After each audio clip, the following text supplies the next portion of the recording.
What if the root of your love for somebody is reliant on you never having them? Like, what if your love is dependent on the lack of the person that you love in order to maintain loving them? I was reading a book this week, and I wanted to talk about it. It's Eros the Bittersweet by Anne Carson, and it starts off talking about Sappho's development, or she was the first person who came up with the term bittersweet, but it translated as sweet bitter, and it brings up the concept so far back, how love has always been perceived and documented as this mix of pleasure and pain. So much of the way that we understand love is how much it hurts us, even when we're in it. I feel like when you hear people describe love, it's full of so many good feelings, right? But there is this inherent pain that accompanies something so great and impactful.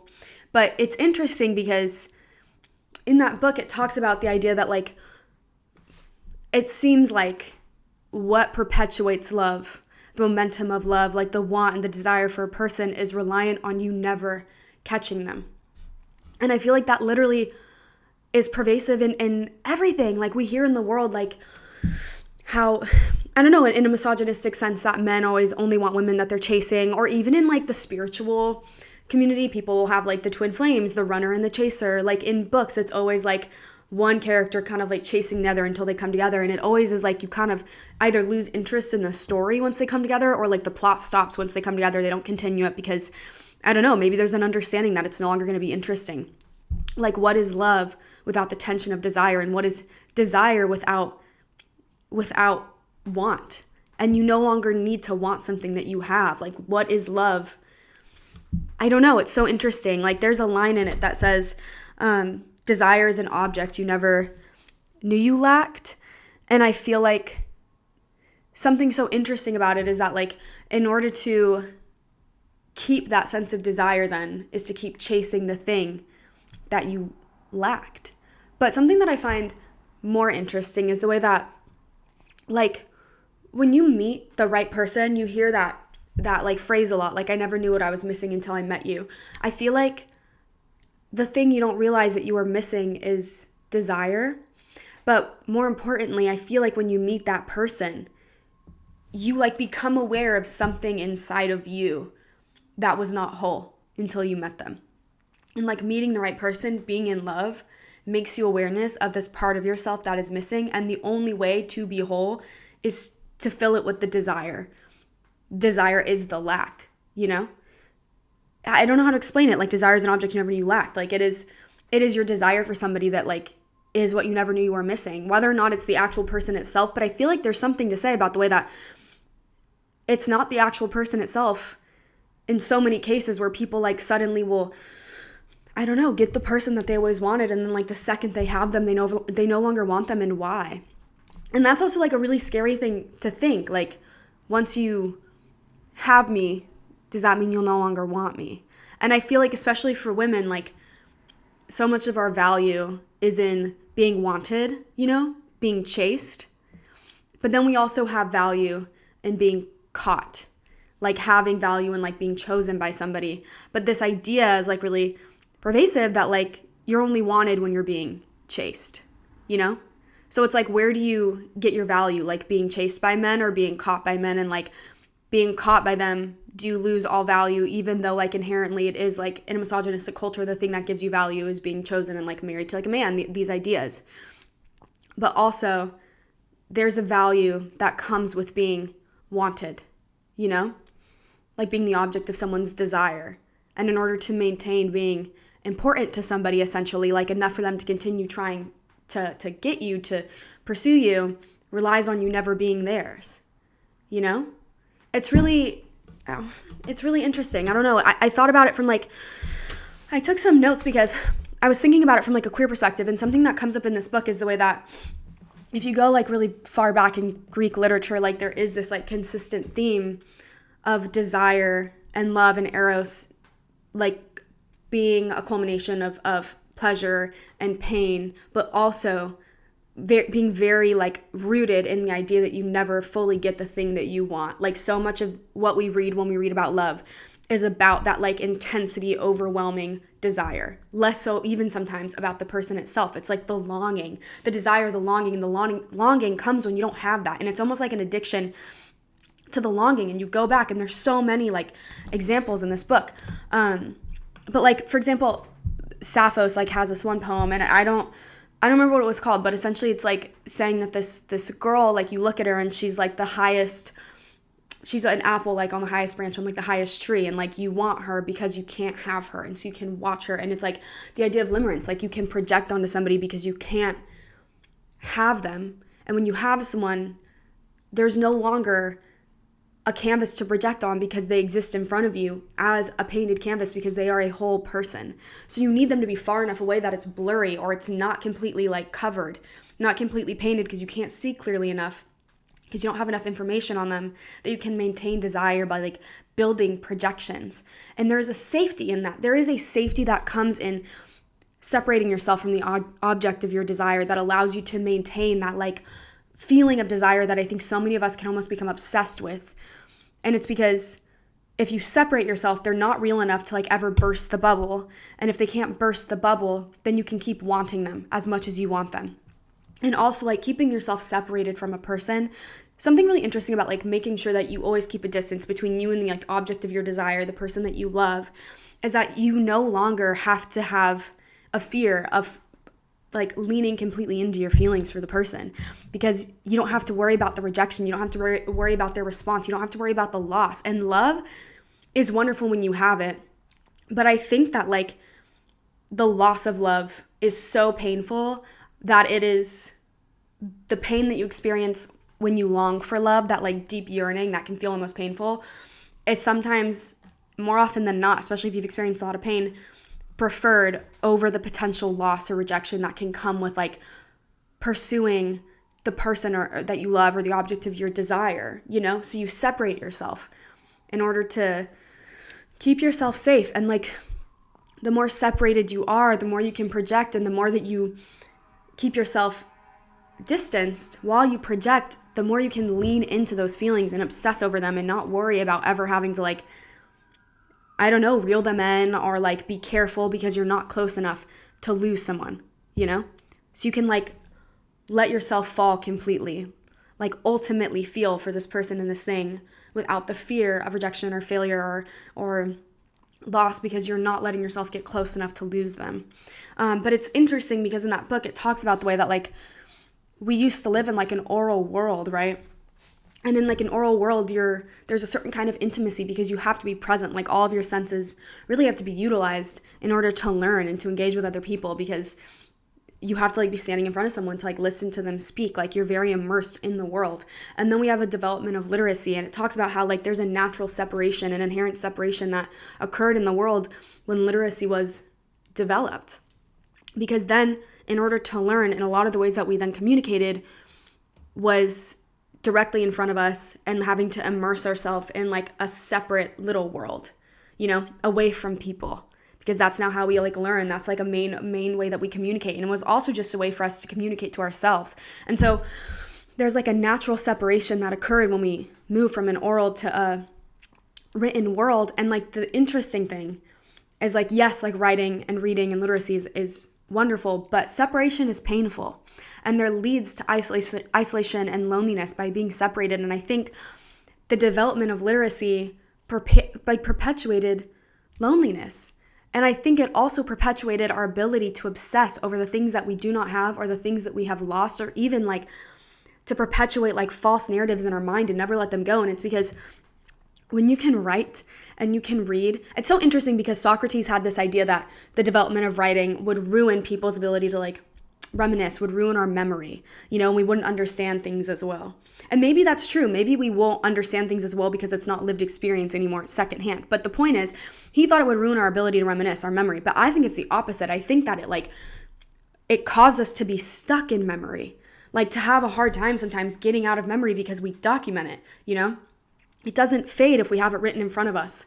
We can obsess over our memories. We can reminisce like endlessly. And I think we can indulge in the past in a way that we never could before. And so when you lose something or when you don't have something, writing and reading allows it to live on forever in front of you. And I think it just like encourages this potential for obsession and to never let something go when you already don't want to let it go, or if you don't have it.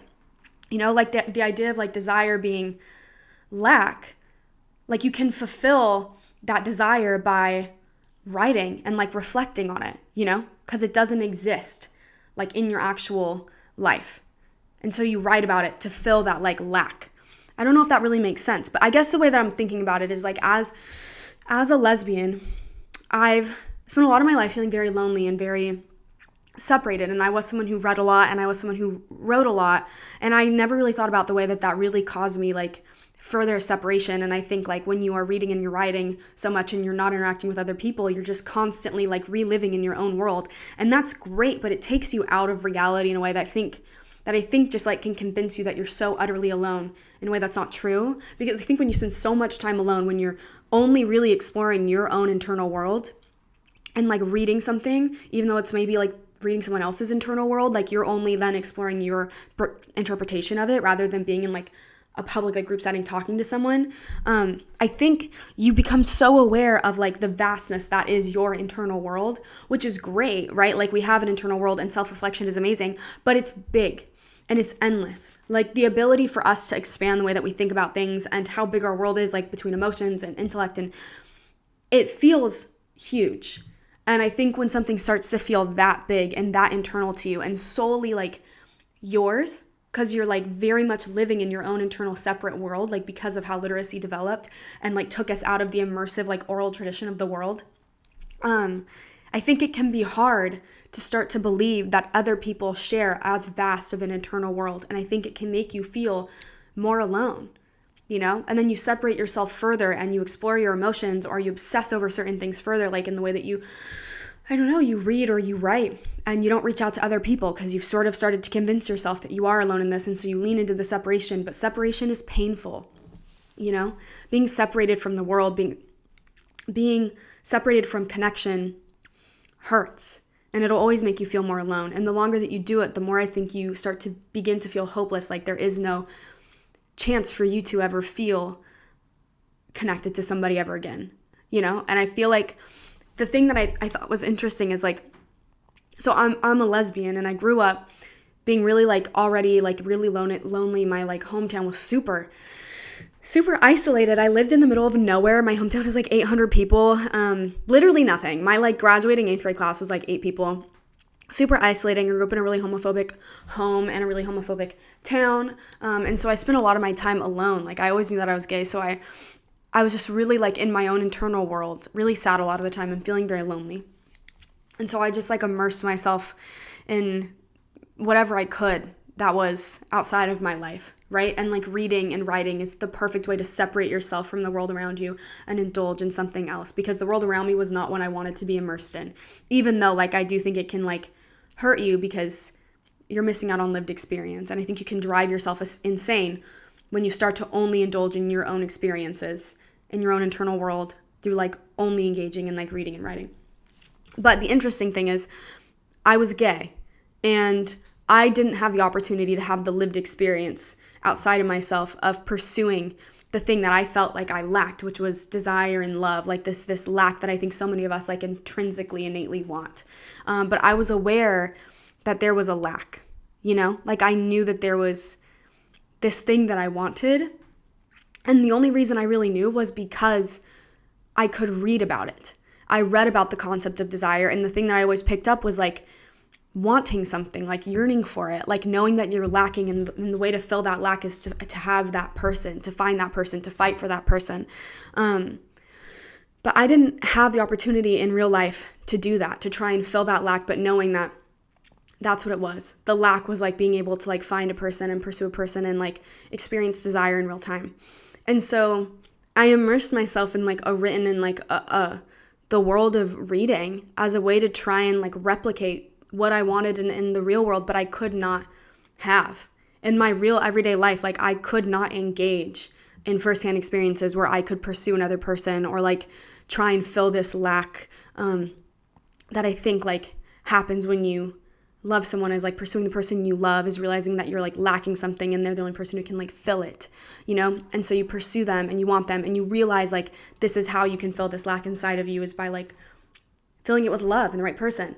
But I couldn't do that. And so I was always kind of on the outside looking in when it came to love and relationships. And so instead of pursuing those things, because I couldn't, I was in a homophobic world, I went inside myself and I just read about it in every way that I could. I was like obsessively reading about I obsessively read about like love and romance because I couldn't experience it in real time. And I think it just made me like hyper obsessed with it. I like sublimated the actual experience with like secondhand experience as a way to try and like replicate what I always wanted that I knew I couldn't have. And it just caused me to separate myself further, because the more that I was able to like engage in the thing that I always wanted, even if it was in like my separated like internal world through like reading and writing, it's addictive because that's what I wanted. I would prefer to live in that world than one where I couldn't have these things that I wanted so deeply, you know, like the experience of desire and love and connection in that way.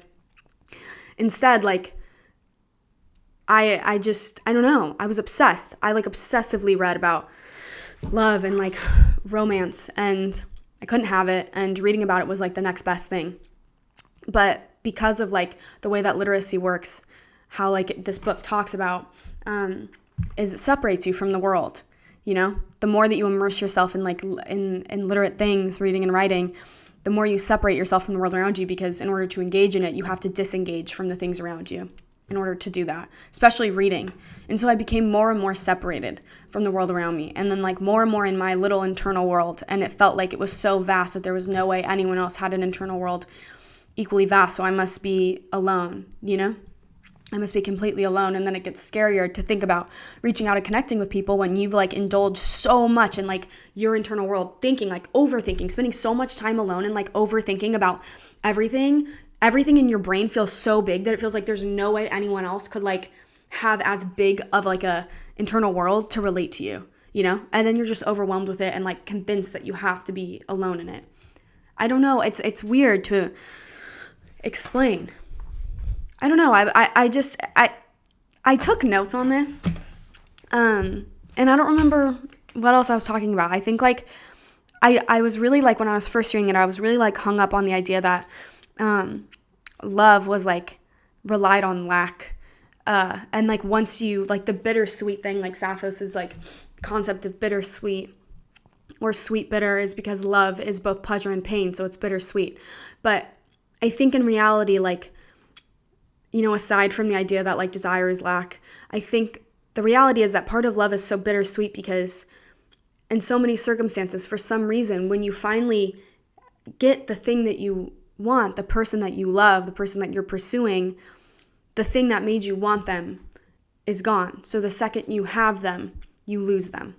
And there's like a bittersweetness to that. And I just don't know why. And I feel like especially as women, we are so fed that idea that like, unless we're running, we are not worth anything. But then in society, if we're not caught, we're also not worth anything because we have so much value tied to our relationships, being in a relationship. But then like there's so much literature going back, so many novels, so many stories like in this book where it's reliant on you always running. There's like a line in that book, and it was like the endless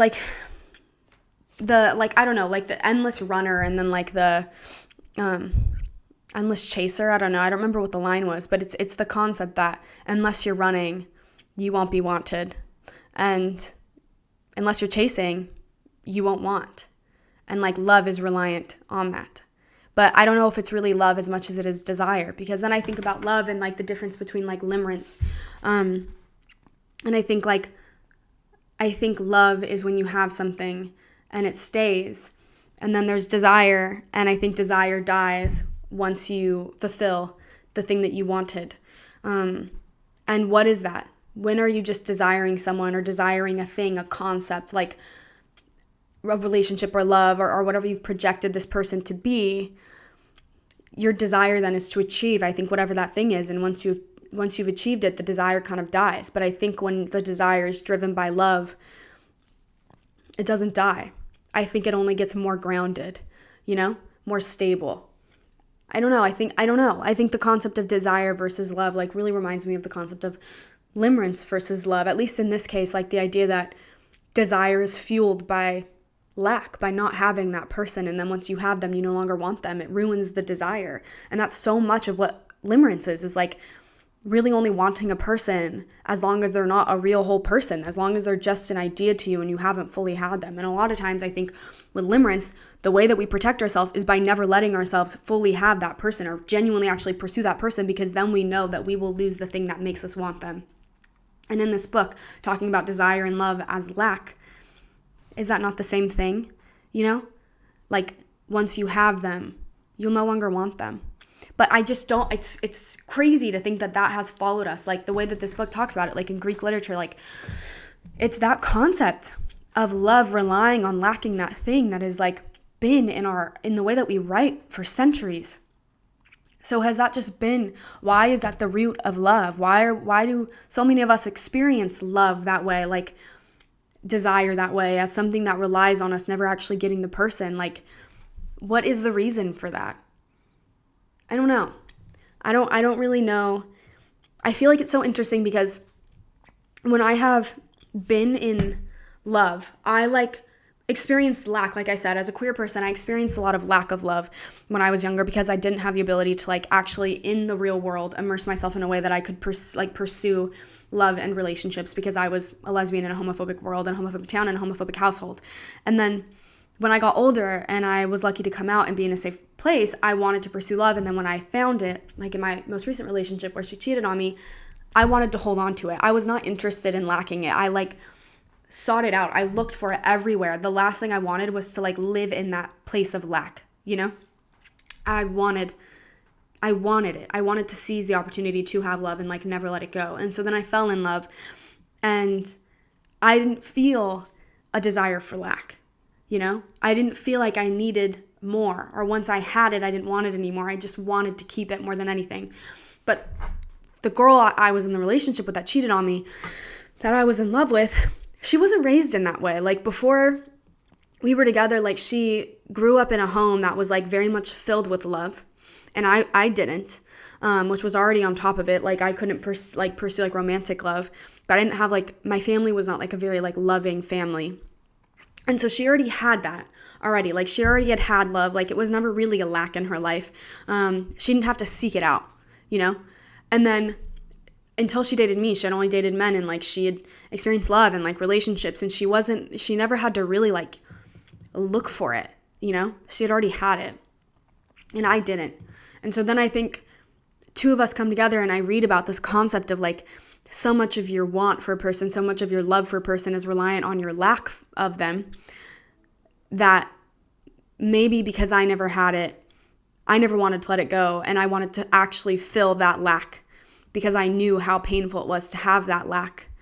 When in her case, I just wonder if like she's already experienced so much love that the only thing that really made it exciting at that point, it wasn't a very novel thing anymore, was the desire for it, the chase. And I didn't want the chase because my whole life had been the chase and hers hadn't. And so maybe I find less excitement in chasing something just to have it. I like yearn for that grounded experience of love that I never had. And she doesn't yearn for that because she had it, you know? So maybe love in and of itself is less interesting to her. I don't know. It's kind of painful to think that once somebody has you, that will be the thing that makes them no longer want you, or that you are only valuable to a person so long as you're just an object of their desire and not actually a partner to them. Like once you're no longer a projection to someone, you no longer have value. When I was in an abusive relationship, I talk about limerence a lot on like my TikTok and stuff, but I talk about how like I do have OCD and I've experienced limerence, but something being on the other end of it, because like I understand how like as someone who's experienced limerence, the way that the actual lack, the limbo between you two is what drives limerence, right? Desire. But when I was on the other end of it, I was in that abusive relationship, and she was telling me that she always goes through like phases of obsessions, and I asked her what her current obsession was, and she said you. And I remember like thinking about that moment for a really long time, and I just didn't even really know how to interpret it, and I knew it was bad. I knew that in that moment, like this was not a good thing. Like, I could feel the way in which in that moment I was no longer a real person to her. Because when someone is a real person to you, I think it's very hard to like be that obsessed with them. I don't know. When someone is an idea, being obsessed with them is like fueled by all of the like fantasies and projections. But it's easy to be obsessed with something that's like perfect to you, you know? It like is shaped in this way that is like perfectly shaped for you to be obsessed with them. And I think a real person with real faults and like personality traits and everything is more difficult to be like so honed in obsessed with. And I knew when she told me that I was her obsession that I was no longer a real thing to her. And I was aware of that, but I kind of like shoved it to the back of my mind. And I just think about the way that was a terrible relationship. Obviously it was abusive in so many different ways, but she like also cheated on me a ton. And that, when I look back now, it wasn't really something I even really thought about, because so much other abuse was happening and so much pain was happening. So like her cheating on me wasn't even something even now that I even really think about, but she was obsessed with me. I was her object of her obsession, like she said. And then she had me and we were in a relationship. And pretty much the second that we became official, she started cheating on me. And it just reminds me that like once she had me, I was no longer an object of obsession, because I was no longer an idea. And so I was no longer that interesting. And she needed to find it somewhere else. And I don't think that that's healthy, but I think it really speaks to what this like book talks about, which is like so much of what love is to people. Love, I think, is desire. And those are not the same things. I don't think love and desire are the same things, because I do think desire relies on a lack of something because you're chasing it, you want it, you haven't really had it. But that is not love. Love wants something and to choose it and to stay. But desire can like push you in the direction to like want that person. But I do think desire over time like fades, and love doesn't really fade that same way. And when you finally have that thing, like so many books, so many ideas like show you don't really even want it anymore. The desire is gone. The novelty is gone. And once she had me, the object of her obsession, the obsession was gone because the desire was gone, and so was the love. She didn't love me. She loved desiring me. And being a real person, she doesn't want a real person in general. I think when like you're really struggling with like feeling safe in attachments, you don't really want the real person anyways, because like they burst your bubble. And when you just like are really yearning for attachment and you don't have it, you want it so badly and you'll do anything to hold on to it and experience it, which is like where I think a lot of limerence comes from. But the only way to maintain it is by making sure that they only are an idea and the thing that you are obsessed with. The perfect idea in your head that makes them the thing you want to be attached to. And because you want attachment so bad, you can't bear the loss of it. And so in order to maintain the attachment and knowing that, you keep yourself separated because you don't want to lose the attachment that's like feels like it's healing something inside of you in a weird way, because you just want attachment so bad. But at the same time, it's only fueling the part of you that is like has like an unhealthy ability to attach and is lacking something, which is like why you're looking for a projection, like a fantasy idea of a person, because there's something inside of you that's lacking, whether it's like a mother figure, like a romantic interest, all these different things that we project onto somebody to fulfill that void inside of us. When you're attached to somebody that way, in like a limerence way, like an unhealthy, like in order for them to remain the thing that you want to be attached to, they have to remain an idea so that they can't pollute it, you know? I don't know. It's really interesting. I did take a lot of notes on this. Let's see what else I said about this. I did talk about like how being queer like really was like super interesting growing up, just the way that like it did force me to like immerse in a world, to be the onlooker to love and desire. And it caused me to separate myself further, and I think obsess further, because when you separate and you're in your own little world, it's pretty easy to obsess about something. And if I wanted to experience love and desire and I wasn't allowed to experience it in real life or pursue that because I was in a homophobic world, I could do it secondhand through reading and writing, and by result, further separation and isolation. And almost like limerence with fiction. I think you can experience it. I don't know. But I do think I experience like limerence with, I think you can, like ideas, like celebrities and stuff, but like I think I experience forms of limerence in regards to things like fiction. Because I wanted love and relationships so bad that I could not pursue in the real world because I was gay and I couldn't be gay in real life. Where do you find love when you long for it? When you're not allowed to like look for it in the real world? I think that's like really speaks to the idea of like being queer and you're not allowed to experience love in the real world. You look for it in other places like books and separate yourself further from the world. But I think it's really interesting though, because how literacy, like the idea of literacy, it like separates you, takes you out from having firsthand experiences and then places you in like a fake world where you separate yourself by default, like reading and writing, like it causes this like separation from the real world because you're not having to like listen or interact with people.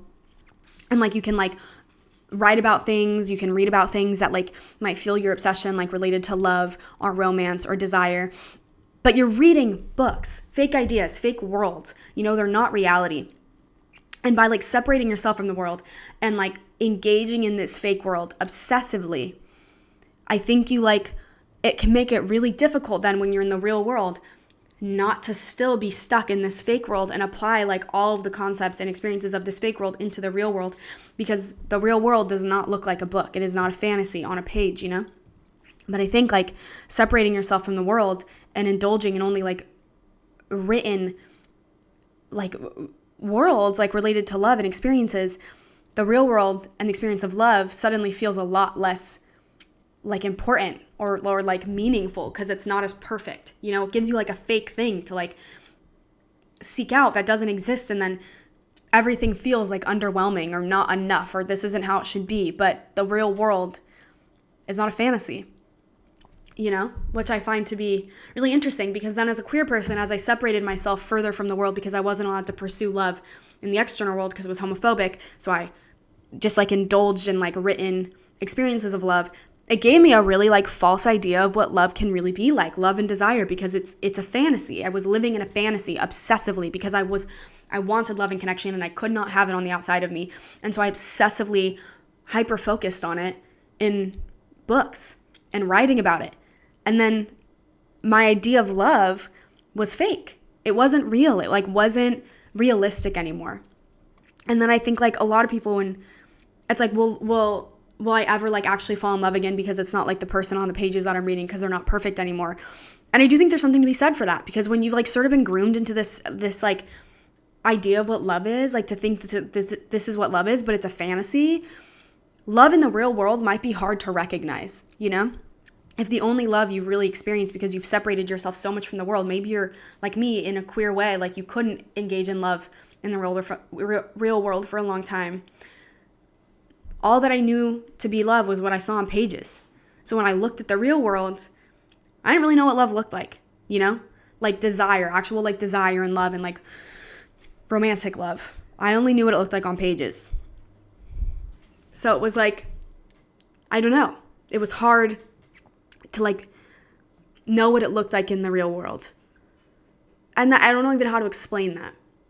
It's very weird. It's a very like weird thing to like isolate yourself from the world and just fully immerse yourself in fake worlds, you know? And as a queer person, as a lesbian, immersing myself in fake worlds to like replicate the things that I wanted so badly, love and relationships, not only caused me like further separate myself from the world, but it also like gave me an idea of love that's a fantasy that you find in fiction, and then trying to find love in the real world felt underwhelming or like confusing because it didn't look like it did in books, and that was all I really knew. And I was now an adult trying to date, you know?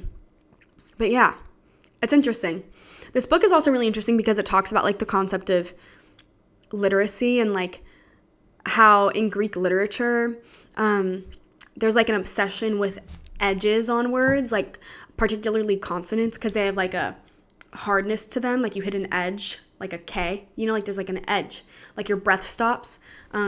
And how desire is like the way that like it stops before we get to the thing. And so there's like a hardness to it that like your breath stops, you know, before it's like you've breathed out. And if you think of like breath, it talks about breath as like love, or like a symbol or representation of your love, because like it is through our breath and letting our breath out of our mouths that like the words of love and desire exit and like reach the object of our desire. But consonants, there's like an aspect of it that stops your breath. And so like in like Greek literature, there's kind of an obsession with consonants because it represents the way that love Our desire is rooted in the lack of something and never reaching actually your object of desire. So you rely on that edge in order to maintain the actual love or desire for the person, because apparently you don't want them once you have them. I don't know. I think that's interesting. When I write, like, I've noticed that something I do is like not even grammatically correct. I put a lot of commas. Whenever I write about love, I put a lot of commas in my writing, and I'm aware of it. Like, I'm aware that it's not really grammatically correct. I'll read it over and over again, and I'll try and get rid of the commas, and then I'm like, no. And it reminds me of exactly that concept. Like, love is a concept of lack, because I like the way it forces you to pause whenever I'm writing about love. And it's because I always feel like I'm catching my breath when I think about love. You know, like, it always has me, like, I don't know, like, love is like it takes your breath away kind of thing. Like, now there's a lack in you that you need to fill, and it's like pursuing that person is now that lack because they've taken your breath away, and the only way to get it back is by having that person. But desire lives in the state where your breath has been taken from you, you know, and you haven't reached the person to put it back. It's very weird. But when I write about love, I put so many commas because it like stops. It is like, and I think that that's why, like, there is like you're taking my breath away in that sentence. Like, nothing about the way me coming, like, getting to like the person that I love feels seamless. It always feels like there's a stop, like how in a consonant your breath kind of stops, like in a comma in writing, it stops, and then like you work your way to the object of your desire. But do you ever really get to it? Not always. And I think some of the most interesting pieces of writing are just explaining the experience of desire, the up and down, rather than just like the seamless experience and like somehow seamlessly like obtaining the thing that you love, the object of your desire. So much of writing that we really enjoy about love is like the writing that explains that pain of love, the pain of desire that also is so addicting and so pleasurable, but it's painful because longing can hurt, but also love is like the most pleasurable thing, but it's mixed with longing, and that's kind of painful. You know, because if someone, even if you have them and you've obtained them and you no longer necessarily need to like long for them, if they're even away from you for like an hour absent and you experience then again that like longing that is like painful, you can love someone so much that it hurts. And I think a lot of like writing that we enjoy the most in like books and is the longing, the experience of longing, like that painful, like very human, visceral experience of longing for love, you know? And then you get to the end and the last sentence is that the two people have come together, and then it stops because we were more interested in the pain and the pleasure that led up to obtaining that thing. Like, shows always wait to get the two couples or the two people together that are like the main couple until it's going to be over, because no one's going to be interested anymore when it's not about that push and pull, that chasing and that running. So I think maybe we internalize that. Maybe the way that in the things that we read, the movies that we watch, the shows that we see, all of the value is placed on the push and pull that leads to two people coming together, and then they come together and it's like, okay, whatever, and now they're together, you know? Maybe we've internalized it to think that that is what the most important aspect of love is. That is like what love should look like, is the desire, the push and pull, not even necessarily like the actual union of the two people. We just see love as the push and pull, and then it ends once they come together, and we don't see the love continue. We don't see it sustain. Things end once it's come together. Very rarely, I think, do you find romance novels where it continues and you watch the love sustain. And then those are romance novels. We call it love. Even though we didn't watch the love sustain, we watched it build, and the tension and the desire. But when you didn't have love, you know, as a kid, like, I didn't really experience a lot of like kind love as a child, and then I couldn't pursue the kind of like love and like romantic connection because I was queer in like homophobic world. I didn't want that. I experienced it enough, like it just hurt, and so I just wanted to grab, like, to find that love and seize it and never let it go. You know, like, I wasn't obsessed with the longing, with the push and pull, with the difficulty that comes with like getting to the object of your desire. I just wanted it, and I didn't want to let it go. I don't want to let it go once I've had love. And I think if that's not the case, if maybe you've already had love, maybe you find more interest in the push and pull. Maybe that's more exciting to you. And if you haven't, maybe like that's what can make you a bit more maybe obsessive with the person that you do find that you love, because you've already experienced the pain of the lack and you don't find any enjoyment in it. I don't know if anyone experiences enjoyment in lack, but at the same time, like, so much of the world is our perception of love is rooted in the lack of the person that we want, not having them. It's interesting. Even in spirituality, like a twin flame, like a chaser and a runner, like everything. It's like freaking like pervasive, and everything that we read is like love is like the chasing, the thing that you want, you know, the push and pull. Why can't it just be like a seamless transition and then like a sustainment of love? I think it would really help give us like a better, healthier idea, or like an idea that like love can continue, you know? I don't know. I think it's like a little naive to think that we don't really internalize the things that we perceive like in writing and reading and I don't know, movies, TV shows, and they don't shape greatly the way that we then perceive concepts and like things in the world, like love. And if like a lot of our literature and our TV shows and movies are portraying love as this push and pull, and then once the two people come together, it ends, it's like whatever. Like I think it's maybe even a little naive to think that we haven't internalized that as what love should be, is the constant excitement of the push and pull, and not the long-term sustaining or momentum that comes with love.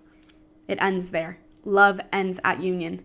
Isn't that weird? But that really is like, even if it's like, oh, in theory, movies ended and they're now together forever, it doesn't continue. And now all we have that constituted the love story was the push and pull. So then maybe that's our definition of love, even internally, even if we don't realize it. I don't know. I wonder if that's why, like, in both my relationships, that's like what happened. Maybe to them, love without lack was nothing, or love without, I don't know. I think once they both like had me, they no longer wanted me. I think like the second that they had me, they also lost me. They didn't want me. Like being my ex-girlfriend's obsession. The second she had me, I was no longer an idea, and she didn't have to obsess over me anymore. So she just like went on to the next person, and I don't know. And then my second girlfriend, when she was cheated on me, she told me, she was like, she would go between being really fucking mean and then sometimes like saying something nice. But something she said in a moment where she was being nice, she was like, it wasn't about you, it's a lack inside me. And it just like reminded me of this concept in this book that like desire and love relies on lacking something. And the lacking in her was desire, you know, like this concept of still wanting and like yearning for like desire and love was still there. And like once she had me, I was no longer like the projection where her lack was projected, you know? And then she had me, and like she just became aware of the lack again, because like she wasn't projecting that lack onto me thinking it would fill it.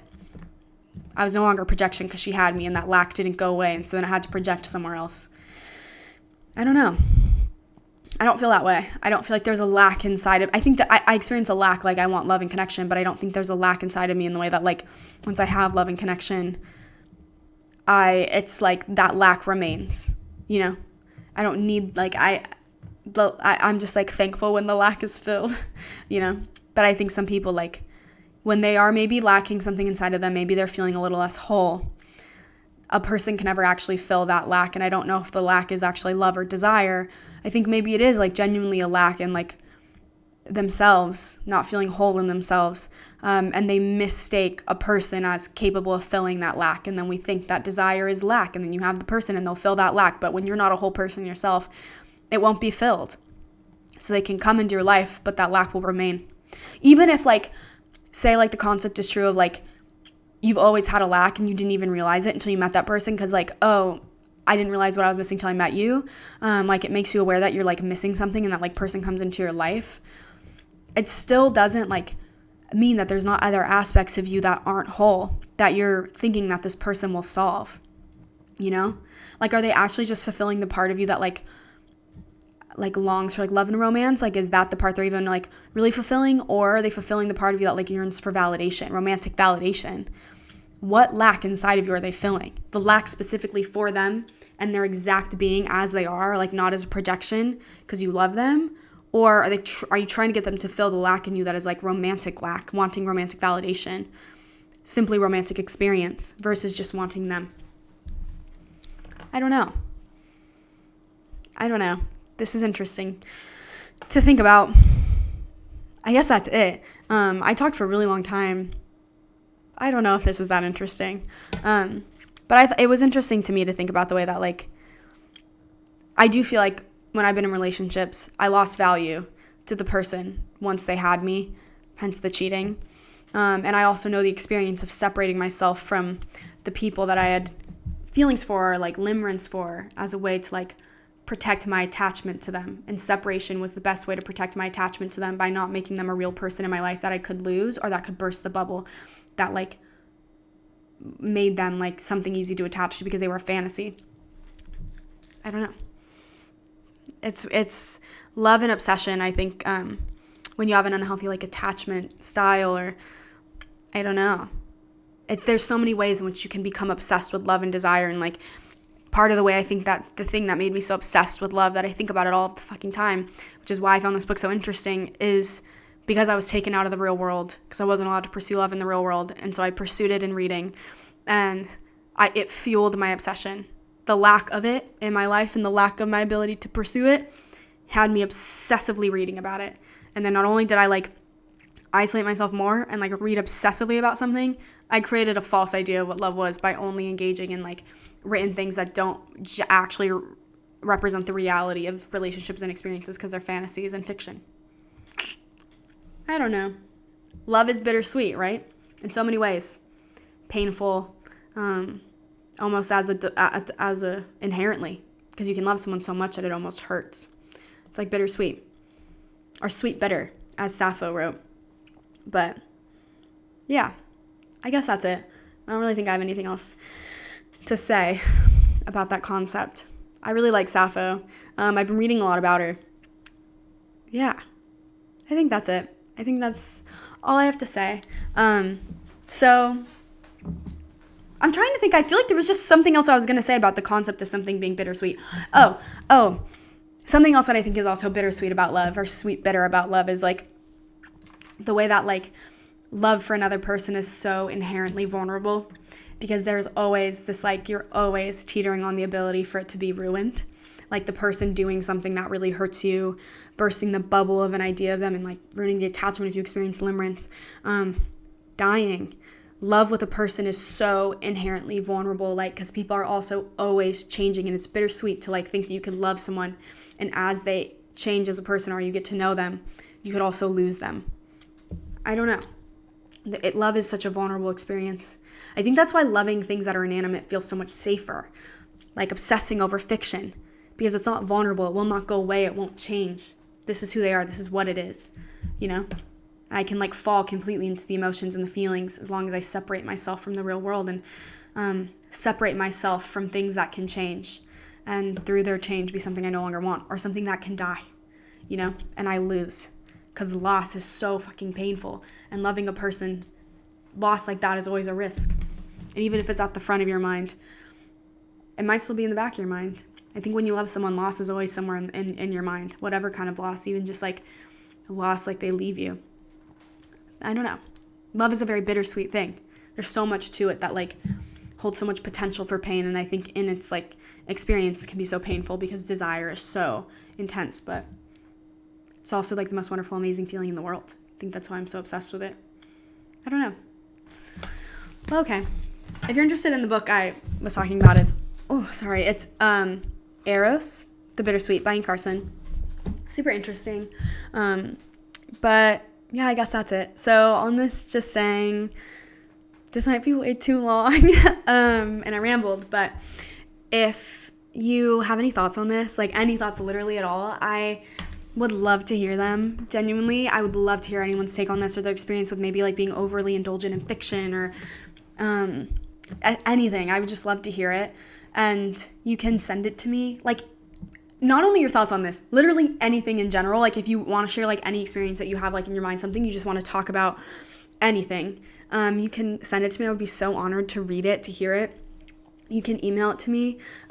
Everything will be in the little box below. I hate that's so weird to say, but my email is theinterventionalist@gmail.com. You can email it to me, or you can like go on my website. I'll put this down here, and there's like a submissions page. You can submit on there. If you want something like put online, I could put it online, or if not, you could just send it to me, and it can be between us. But I also post videos on Instagram and TikTok. Who knows what'll happen with TikTok? I don't know if it's getting banned or not. I have no idea what'll happen, but as of right now, it's not. So if you want to go on there and like watch some of the videos or like send me a message on there, or Instagram, which I also post on, you could do that as well. Like if you have anything you want to talk about, just send it.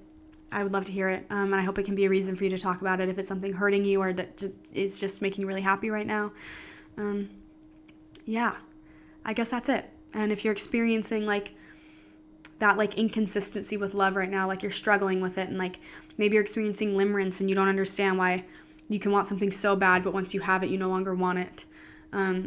Just know you're not alone. There are centuries of documentations and literature and people's just like personal writings and also like fiction that have been struggling with the same thing for centuries. And maybe it's always a result of things related to our experiences with attachment at a young age. Maybe this is a weird human intrinsic experience. Not having the thing not wanting the thing once we have it, not wanting a person once we have them. But you're not alone in it. And I don't know. I wish I had the answer, but I do think that like with time and I think with enough experience and like enough I don't know, maybe it's healing. You won't need a projection in order to feel safe enough to connect with a person or to be attached to them. I think eventually, like, the more safe you feel in yourself, the less you'll need to project onto a person and separate yourself from them in order to feel safe in your attachment to them. I think we do that sometimes. We only feel safe attaching to somebody when we don't really have them, or as long as we're not really close to them.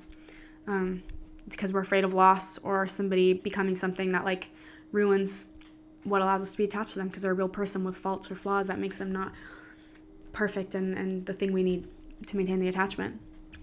But I don't think that'll last forever. I think as you like find safety in yourself and heal in attachment, and you can attach yourself as well in a healthy way, you can feel safe enough to attach to a person without being overwhelmed with all these other like maybe fears. I don't know. It's definitely a struggle. Maybe like that'll stop limerence from continuing to happen if you struggle with limerence, because it's a really, really exhausting thing. Okay. Yeah, I guess that's it. But yeah, if you have anything you want to say, please send it to me. Comment it down here, anything. I just love to hear it. And okay, that's it. Bye.